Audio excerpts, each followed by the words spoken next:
Siapa itu Xi Jinping yang biasa disebut Big Daddy Xi? Kita semua pasti sudah tahu bahwa kekuasaan Xi Jinping lebih sakti dari Mao Zedong karena Xi Jinping presiden Cina seumur hidup. PKC, Partai Komunis Cina, adalah penguasa tunggal pemerintahan. Negara ini hanya punya satu partai, yaitu PKC, Partai Komunis Cina. Anggotanya lebih dari 100 juta orang yang mengendalikan 1,4 miliar penduduk Cina. 60% adalah sarjana S2, pintar-pintar dan membangun karirnya semua dari bawah, tidak terkecuali Xi Jinping. Tahun 1973 berempat dia mendaftar sebagai anggota Partai Komunis Cina. Dan hingga saat ini keempatnya masih bersahabat dan posisinya semua adalah di Politbiro, lembaga tertinggi di Partai Komunis Cina. Xi merupakan pendukung Deng Xiaoping di masa krisis, yaitu di tahun 1989 pada saat peristiwa Tiananmen terjadi. Kebijakan obor One Belt One Road 2013 adalah karya Xi Jinping. Dia ingin mengikat dunia ke satu arah, semua ke arah Beijing. Dan ketika dia menjabat sebagai ketua Partai Komunis Cina, hingga saat ini dia sudah menghukum lebih 1 juta orang anggota Partai Komunis Cina yang tertuduh korupsi. Xi Jinping tahu sekali di dalam menjalankan MMT, Modern Monetary Theory, maka proyek dan uang tadi tidak boleh dikorupsi. Karena itu Cina dari tahun 90-an yang hanya negara miskin 30 tahun kemudian menjadi negara nomor 2 terkuat di dunia dan negara nomor 1 perdagangan yang tertinggi di dunia. Saya sangat terkejut dengan disahkan revisi Undang-Undang KPK yang diframing seakan-akan ada Taliban di dalam KPK, karena itu KPK harus dilemahkan. Ini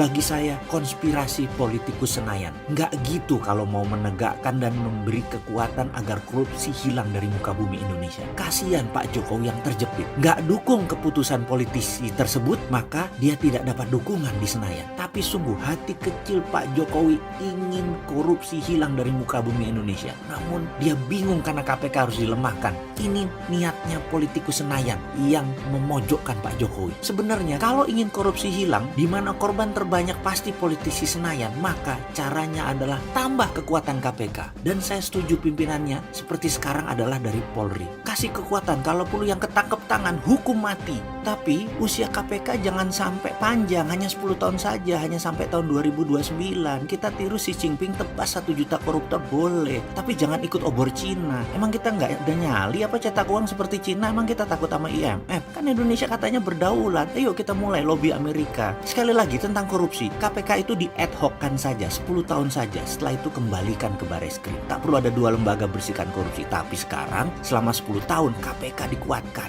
Tujuannya adalah koruptor hukuman mati. Jadi kita leluasa printing money. Gitu baru Indonesia jadi berdaulat, bebas korupsi dan proyek semua jalan.